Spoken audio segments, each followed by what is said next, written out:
광장의 목소리를 듣습니다. 소수의 목소리가 다수에 가려지지 않게 현장으로 가겠습니다. 페트롤 전북 함앵커가 간다. 네, 페트롤 전북 함앵커가 간다. 오늘 김관영 지사를 만나러 왔습니다. 자, 128년 만에 전북 특별자치도로 새롭게 출범했죠. 수도권 대 비수권의 차별, 또 호남 내에서의 홀대가 아닌 이제 우리 독자적인 권역으로서의 전북 특별자치도가 출범했습니다. 이번 총선 이후에 그래서 더욱더 정치권의 역할도 중요합니다. 김관영 지사와 함께하는 전북 특별자치도 앞으로 나아가야 될 방향, 또 정치권의 협력 어떻게 구상하고 있는지 말씀 나눠보도록 하겠습니다. 지사님 안녕하십니까? 네, 안녕하세요. 정말 사랑하는 우리 전북 특별자치도 도민 여러분 반갑습니다. 도지사 김관영입니다. 오늘 특별히 페트롤 전북에서 여러분들 만나뵙게 돼서 다시 반갑고요. 앞으로 더 자주 찾아뵙고 전북의 도정 자주 설명드리도록 하겠습니다. 우리 지사님은 사실 페트롤 전북 패널로서도 또 역할을 해주셔서 어떤 프로그램이 뭐 그렇게 낯설지는 않으시고 좀 친정 같은 그런 생각도 있으시죠? 네, 제가 페트롤 전북에 정이 많이 가요. 네네. 아무래도 제가 또 패널로 출연도 했지만 또 생생한 전북의 시사를 우리 도민들께 전해줄 수 있는 굉장히 좋은 프로그램이어서 제가 개인적으로 또 정이 많이 가고 네. 또 무엇보다도 진행자가 훌륭하시잖아요. 아, 감사합니다. 제가 어느 행사장에서 우리 지사님을 소개할 때 전북 도지사에서 전북 특별자치도 지사로 승진하셨다 이런 말씀드렸습니다. 사실 승진이라는 표현 안에는 무거운 의미가 좀 있을 것 같아요. 벌써 이제 출범 100일을 앞두고 있잖아요. 예. 100일 가까이 되는데 이제 특별자치도가 굉장히 큰 성과다라고 얘기하면 얘기할수록 도민들에게 더 큰 책임감이 생기죠. 그럼 도대체 뭐가 변화가 있냐? 네. 그 변화가 체감이 안 되면 실망이 큰 거거든요. 그래서 그만큼 저희도 무거운 책임감을 가지고 특별자치도가 정말 100년을 준비한다는 그런 마음으로 무거운 책임감, 또 100년 미래에 대한 비전을 설계하는 장기 로드맵을 가지고 우리가 가야 되겠다, 이런 생각 가지고 좀 열심히 하고 있는데요. 지금 당장은 우리 도민들 피부에는 안 와닿겠지만 저는 분명히 괜찮은 길이고 가야 될 길이다. 그리고 그 길을 쭉 가다 보면 반드시 성공의 길이 올 것이다, 이렇게 생각합니다. 예. 자, 민선 8기 이제 도정을 이끄신 지도 이제 2년이 다 돼갑니다. 그 가운데 이제 이름만 바뀐 것이 아니라 여러 권한까지도 이제 주어지는 시점 속에서 사실 총선이 끝났잖아요. 네. 이제 민주당의 10명의 당선인이 나왔습니다. 어떤 의미일까? 우리 또 지사님은 재선의 국회의원 경험이 있으시잖아요. 네.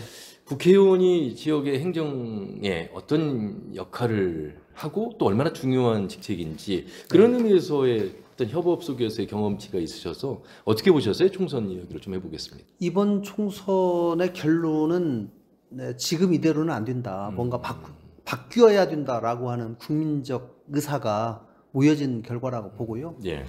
뭐 제가 그런 표현을 했습니다. 좌파나 우파의 문제가 아니라 대파가 민심을 좌우했다. 예. 결국 민생과 경제가 굉장히 우선시되고 지금 민생이 굉장히 어렵습니다. 저희가 민생에 관한 지금 특별 대책들을 지금 만들고 있는데요. 이런 것들이 고단한 민생을 빨리 해결해 줘라 라고 하는 국민들의 절박함이 이번 총선에서 표출됐다고 보고요. 예. 이제 총선이 되고 국회의원들이 선출이 되면 저희 지역이 참 이번에 제가 10석에서 9석으로 줄어들까봐 노심초사하고 그 막아내기 위해서 참 저도 노력을 많이 했습니다만은 10명의 국회의원이 우리 도의 발전에 어떻게 기여할 것인가, 또 우리 도의 중요한 도정들이 이제 입법사항이 굉장히 많고 예산 확보해야 될 일이 많기 때문에 이런 것을 어떻게 새로 당선된 의원님들과 긴밀하게 협조를 하면서 도정을 풀어나갈 것인가, 이것에 관해서 앞으로 당선인들과 자주 만나서 토론하고 얘기하고, 저희 통상적으로 일해보면 이제 도지사가 의원님들에게 숙제를 주로 좀 드려야 돼요. 예. 또 점검하고 또 숙제 드리고 점검하고 이거를 계속 해야지 그래도 우리 도정의 성과가 날 수 있다고 생각합니다. 예. 민생경제 말씀하셨잖아요. 사실 윤석열 대통령과 또 3년이라는 시간은 어쨌든 김관영 지사 입장에서는 요구할 건 요구하고 또 부탁을 해야 될 건 부탁도 해야 되는 그런 시점 속에서 민생 토론에 우리 전북도 찾아오지 않을까 기대도 해보고요. 아울러서 그 협치라고 하는 가교 역할의 한 축이 있었는데, 물론 이제 국민의 미래 조배숙 5선 당선인이 있습니다만 약간의 걱정도 없지 않아 있는 게 사실 아닐까 이런 생각도 좀 들고요. 어떠세요? 네, 대통령께서 전국을 돌아다니면서 민생 토론을 했는데 예. 지금 안 간 곳이 전북, 광주, 경북 예. 세 군데 안 갔어요. 네. 그래서 저는 만약에 민생 토론회가 재개가 되면 좀 먼저 와주십사 하고 지금 부탁을 드리는 상황이고요. 예. 뭐 재개가 되는 시점이 조금 유동적인 것 같아요. 지금 총선에 있는 뭐 여러 가지 용산의 그 참모진들 개편, 네네. 또 총리 임명 등을 비롯한 개각 이런 문제들이 산적해 있기 때문에 당장 지금 민생 토론회를 다닐 만큼 한가하지는 않다라고 생각이 들고 그보다 훨씬 중요한 먼저 해결해야 될 일들을 먼저 하고 나서 아마 민생 토론을 가지 않을까 싶고 그렇게 되면 좀 우선적으로 전북에 와서 전북의 주요 현안에 대해서 좀 의논을 같이 했으면 좋겠다라고 제가 말씀을 드려놨고요. 그러니까 협치 문제는 우리 전북에서는 사실 민주당이 국회의원 10분이 다 민주당 의원이시고 또 도의원 대부분이 민주당 소속이기 때문에 뭐 협치가 별로 그렇게 강조가 안 되는데 제가 이제 국회 가서 일을 처리하려고 가보면 국회는 철저하게 양당으로 딱 나눠져 있기 그렇습니다. 때문에 국민의힘의 동의를 받지 않고서는 어떤 일도 이게 제대로 쉽지가 않단 말이죠. 그래서 그 부분을 그동안 정운천 의원님이 역할을 상당히 해주셨고 다행히 이번에 이제 조배숙 의원님이 또 그 협치의 창구로서 저는 역할을 잘 해주실 것이라고 기대하고 또 우리 도에도 그 협치의 창구로서 정책협력관을 저희가 지금 모셔서 지금 근무하고 있지 않습니까? 이제 지금 2년째 근무하고 있는데 그 부분도 앞으로 지속적으로 협치가 좀 원활하게 이루어질 수 있는 그런 방법들을 조배숙 당선인과 함께 긴밀하게 의논해 나갈 생각입니다. 예. 22대 당선인들과의 만남 벌써 2차례 하셨습니다. 그렇죠? 네, 총선 다음 날 또 맞습니다. 화합 교류회도 하셨고. 네, 초재선 때는 정치력이 약해서 뭐 작년 한 해 어려움이 있었다 말씀들 합니다만 중진으로 구성된 22대는 오히려 중진이 많아서 그 역할을 더 열심히 할 수도 있겠습니다만 더 주문하기가 어려운 구조가 아닐까 뭐 이런 걱정도 말씀들을 많이 하십니다. 물론 원팀이라는 것을 강조를 하셨습니다만. 다행히 소위 중진으로 지금 일컬어지는 우리 정동영 의원님이나 네네. 또 이춘석 의원님 5선 4선 그분들과는 제가 국회에서 활동을 같이 했기 때문에 굉장히 신뢰가 있고 서로 호흡이 잘 맞는 사이이고요.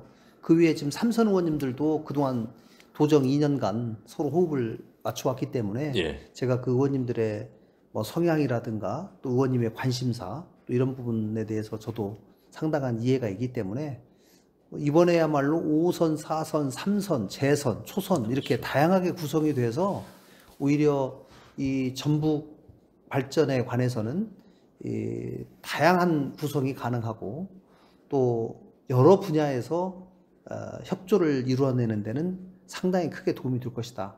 그리고 지난번에도 뭐 제가 뭐 주문 안 했습니다만 당선인들께서 모이셔서 가능하면 상임위도 좀 분할해서 이렇게 가서 전북 일을 하는데 좀 도움을 줄 수 있도록 하자. 그리고 다선 의원님들이 또 아주 좋게 자 상임위는 초선부터 먼저 선택을 해라. 초선들이 먼저 선택을 하면 가능하면 그 위에 재선 3선들은 그 피해서 이렇게 가는 방식으로 이렇게 해서 좀 상임위를 선택하자 이렇게도 말씀도 하시더라고요. 그래서 아주 참 굉장히 바람직한 일이다 이렇게 생각하고 있습니다. 도민들의 지지 속에서 어쨌든 중진들 포함한 이제 국회가 우리 전북의 의원들에게 주어졌는데 제3금융중심제나 뭐 국립의전원법이나 대광법이나 우리가 꼭 쟁취하거나 얻어내야 될 숙제들, 현안들을 과연 이 22대 때에서 어떻게 이분들이 할 것인가에 대해서 계속 협력하실 거잖아요. 주문도 하실 거고요. 그렇습니다. 근데 저희가 이제 도정의 일이라는 게 예를 들면 어떤 법을 통과시키려면 법을 통과시켜서 달성하고자 하는 최종 정책 목표가 있지 않겠습니까? 예, 왜 법을 통과시키려고 하는 목적이 있을 것이고, 그런데 법이 도저히 여의치가 않으면 법 통과를 통해서 달성하고자 하는 정책 목표를 다른 방식을 통해서 실질적으로 달성하는 것도 그런 것도 유연하게 저는 생각해 볼 필요가 있다고 생각하는 것이고요. 예. 저희가 그동안 의전원법이나 대광법이 통과가 안 된 거에는 상당한 이유들이 또 있습니다. 그리고 특정 지역이나 특정 정당 아니면 특정 지역에서 강하게 반대를 하고 있기 때문에 그런 점들을 최대한 노력을 해보지만 여의치가 않으면 저는 다른 방식을 통해서 실질적인 정책 목표를 달성하는 것도 중요하다. 예. 그런 방법까지도 같이 충분히 의논을 해볼 생각입니다. 예. 바이오단지 이야기를 좀 해봐야 되겠습니다. 사실 2차 전지 때도 그 PT를 통해서 얻어낸 결실, 네. 이번에도 역시 우리 지사님의 어떤 그 참여 속에서의 좋은 결과를 기대도 하겠습니다만 굉장히 이 부분도 좀 사활을 걸고 계시죠? 바이오 특화단지를 꼭 유치를 해야 되겠는데 지금 프리젠테이션 그 공고문이 나왔어요. 네네. 근데 거기에 발표자가 그 담당 국장 또는 과장. 그럼 지사님은 해당이 안 되시네요? 그래서 지금 걱정이 많습니다. 그래서 제가 이거를 어떻게 설명을 하고 제가 직접 PT를 좀 하는 것이 아무래도 가능성은 좀 조금이라도 1%라도 높아질 것 같은데 이 담당 부서인 산업부를 설득을 해서 도지사가 직접 PT를 하는 것이 어떨까 지금 고민을 하고 있는데 네. 다른 지역에서 지난번 2차 전지 프레젠테이션을 할 때 네. 25개의 지자체가 프레젠테이션을 했는데 유일하게 도지사가 직접 발표한 데는 전북이다. 그래서 다른 지역에서 항의가 그동안에 많다고 네네. 산자부에서 있다는 얘기가 들어서 이걸 어떻게 좀 지혜를 모아낼까 고민 중에 있습니다. 예. 그 지혜를 모다 보면 예, 우리 지사님이 참여하는 그런 길을 또 찾을 수 있지 않을까 싶습니다. 바이오 단지라고 하는 것에 대해서 사실 우리 도민들이 이게 이제 국가 전략 산업으로서 중요한 앞으로의 미래 산업이라는 건 알겠는데 우리 전북과 어떻게 좀 연계가 되는 것인가? 그리고 그 다양한 분야를 어떻게 좀 공부를 하세요? PT를 하시려면 프레젠테이션이 쉬운 일은 아니실 텐데요. 이제 일단 작년 9월에 대한민국에서 바이오 산업을 미래의 가장 유망한 성장 산업으로 네. 이렇게 지정을 하고 이걸 집중 육성하기 위한 바이오 특화단지를 지정하겠다 이렇게 공고가 떴어요. 예. 저는 좀 도전하자라는 주의니까 작년에 또 2차 전지 특화단지도 참 어렵게 유치했습니다만은 뭐 도전하거나 우리가 신청서 내지 않으면 뭐 될 가능성이 그렇죠. 무조건 제로인데 네네네. 무조건 하자 이거는. 그리고 그 준비하는 과정 자체가 의미가 있기 때문에 제가 바이오 특화단지로 지정이 되건 안 되건 바이오 산업은 미래에 반드시 전북에 필요한 산업이고 예, 네. 그 방향으로 10년 계획을 세우자. 대신에 10년 계획을 세워서 쭉 가는데 다만 이번에 바이오 특화단지를 지정하는 기회가 왔으니 예, 네. 좀 더 집중해서 앞쪽에 특화단지 지정하기 이전에 최대한 속도를 한번 내보자 라는 생각이고 그것을 위해서 지금 최선을 다하고 있는데요. 제가 이번 특화단지 준비를 하면서 많이 배웠죠. 뭐를 배웠냐? 야, 우리 전북이 바이오에 관해서 이러이러한 자산이 있고 이렇게 인프라가 괜찮았어? 예. 저도 놀랐어요. 그런 것들이 곳곳에 있는데 그동안 이거를 구슬을 잘 엮어내지 못하고 예. 또 이걸 하나로 결집된 힘으로 만들어내지 못했던 건 사실이지만 예. 이번에 저희가 바이오 특화단지 유치를 준비하면서 그런 것들을 전부 지금 파악을 하면서 하다 보니까 전북도 바이오에 관해서 상당한 비전과 가능성이 있다. 예를 들면 이제 정읍의 연구단지와 네. 또 익산과 더불어서 말씀을 하신 그렇습니다. 거죠? 저희가 지금 이번에 이제 전북이 그야말로 트라이앵글을 만들겠다. 익산과 전주와 정읍 이곳을 세 곳을 엮어서 특화단지로 한번 해보자라는 건데 익산 같은 경우는 동물용 의약품에 관해서 최근에 동물용 의약품 효능 안전성 평가센터가 준공이 됐습니다. 예. 대한민국에서 유일해요. 또 인수전염병 공통연구소도 대한민국에서 그렇죠. 유일해요. 예. 그리고 앞으로 동물용 의약품과 관련된 소재 개발 실증센터, 생산 시제품센터 앞으로도 계속 이거는 이미 국가에서 정해졌고요. 정읍은 우리가 대한민국에 뭐 신약 개발한다 뭐 하면은 항상 비임상, 그 다음에 임상 이제 이렇게 그렇죠. 들어가는데 비임상 마지막 단계가 항상 대동물 실험인데 대동물 실험 대한민국에서 유일하게 지금 대동물 실험 장소가 정읍에 있는 안전성 평가 연구소거든요. 예. 근데 전 세계에 있는 굉장히 큰 제약회사하고 다 협업을 지금 하고 있는데 예. 저희가 오히려 전북에서 이런 중요한 인프라가 있다는 것을 잘 모르고 있었죠. 그래서 앞으로는 이런 것들을 잘 엮어내서 해야 되겠다. 그리고 우리 전북이 원광대학교가요. 예. 우리나라에서 의대, 한의대, 치대, 약대 보건 쪽에 다 있죠. 예, 이 네 개를 가지고 있는 학교가 지금 대한민국에서 많지 않고요. 네네.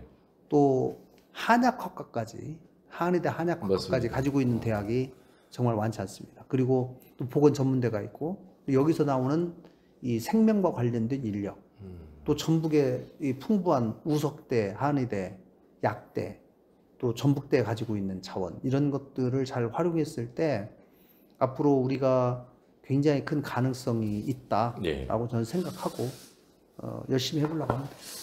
그 어쨌든 특별자치도라는 이름으로 이제 시작을 했고 출범을 했습니다만 시행은 12월부터 이제 시작이 되잖아요. 지금 올 한 해 우리 도민들에게 그냥 쉽게 요런 특례 입법화를 지금 준비하고 있다. 크게 뭐 이런 겁니다라고 좀 쉽게 말씀을 해주시면요. 저희가 지금 14개의 특구를 지정할 수 있는 권한이 있어요. 법에. 네네. 그러면 14개의 특구를 지정을 하면 그 특구 내에서는 도지사가 특구를 어떻게 운영할지를 결정하게 돼요. 그러면 특구를 지정하는 단계는 해당 부처하고 협의를 해서 정하게 되어 있습니다. 예를 하나 들어보면 예. 농생명 산업 특구를 만든다. 그러면 제가 지금 농생명이 가장 활성화되고 있는 김제를 예를 들어 한번 들어봅시다. 네. 김제에 있는 어느 특별한 지역을 농생명 산업지구다. 이렇게 먼저 거기를 지정을 하면 농생명 산업지구는 대부분 사실 농지로 되어 있어요. 그러나 농지에서 여러 농생명과 관련된 생물을 키우고 이거를 가공을 하고 유통을 해야 되는데 예. 가공하고 유통하는 거는 보관까지 창고가 필요하고 가공시설이 필요하고 유통시설이 필요하거든요. 예. 여기는 농지를 전용해서 다른 토지의 용도를 바꿔줘야 되는데 그동안은 이거를 그거 바꾸는 것이 허락이 안 됐는데 예. 농생명 산업지구 안에서는 이제 도지사가 그 권한을 다 가지고 행사할 수 있으니 아주 신속하게 그리고 그 지역에 가장 잘 맞게 바로바로 신속하게 그런 농지를 전용을 해서 할 수 있다는 거예요. 예. 그래서 그런 농생명 산업 특구를 만들려고 생각하고 있고 지금 또 하나 빠르게 가는 거는 산악관광 특구예요. 예. 산악관광 특구는 산에 케이블카나 산악 열차를 설치하기 위해서 사전에 환경영향평가를 하는데 이게 그동안은 환경부와 산림청에서 반대를 해서 다 안 돼요. 그런데 우리가 산악관광 특구를 딱 지정하면 그 특구 안에서는 또 도지사가 환경영향평가를 해요. 예. 그러니 예를 들면 고창에 계신 분들이 야 우리는 고창에 있는 선운사에다가 정말 케이블카 꼭 하나 놓고 싶습니다. 네. 그 지역에 계신 분들이 마음을 모아서 도지사한테 신청을 하면 도지사가 안 할 도리가 없잖아요. 그래서 거기를 한번 개발해 보겠다.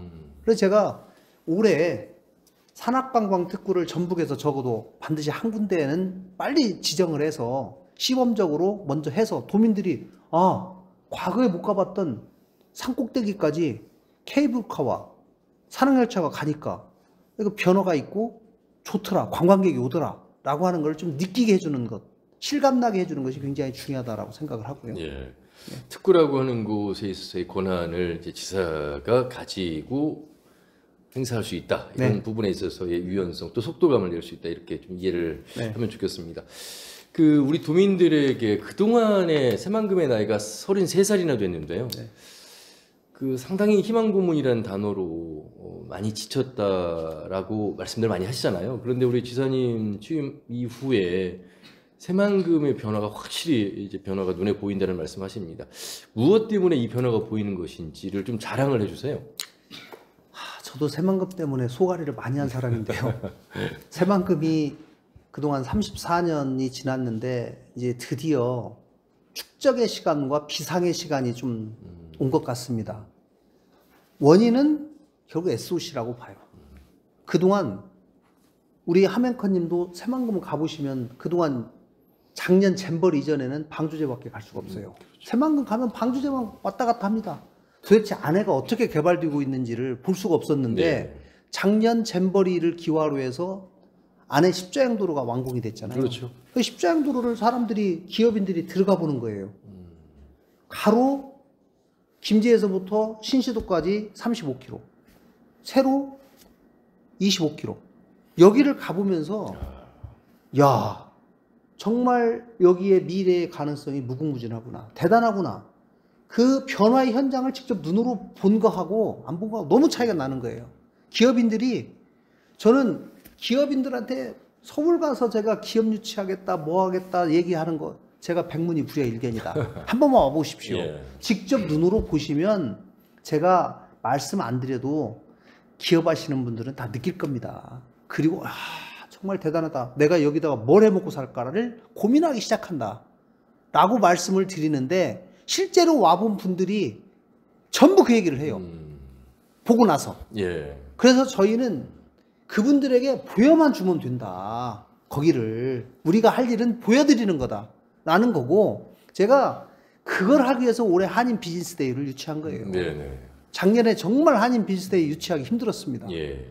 인천과 제주와 우리 전북이 경합을 했는데 그때가 특히 또 잼버리 사태 때문에 두 곳이 잼버리 사태를 언급하면서 저희를 상당히 유치하는 데 애로를 많이 겪게 했는데, 어쨌든지 우리 도민들이 정말로 성원을 해주시고 해서 어렵게 유치를 했는데, 예. 제가 유치하려고 했던 가장 큰 이유는 전 세계 170개국에서 사업하고 있는 한인 비즈니스맨들이 여기에 오셔서 그 현장을 한번 보면 저는 그분들에게 더 이상 말이 필요 없다. 그분들이 보면 느낀다 예. 라고 하는 자신감이 있었기 때문이에요.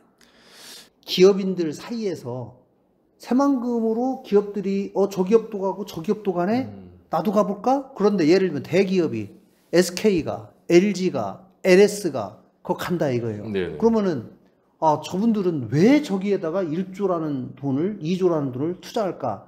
기업들은 거기 이득이 되지 않으면 안 움직일 거 안 아닙니까? 오죠. 예. 그러니까 저런 대기업이 간다. 그러면 나도 도대체 뭐가 있는지 한번 가서 구경이라도 해보자. 네. 연구라도 해보자. 이런 분위기가 지금 상당히 많이 저는 돌고 있다고 들었는데요. 네네. 그럴수록 저희가 더 겸손하게 또 기업인들을 상대로 한 기업 프렌들리한 정책을 해서 원스톱 서비스, 그리고 제가 도입한 1공무원 1기업 전담제, 이거를 저희가 작년에는 500명의 공무원이 500개 기업 전담, 올해부터는 2,500명의 공무원이 2,500개 기업 전담, 지금 이거 하고 있거든요. 네네.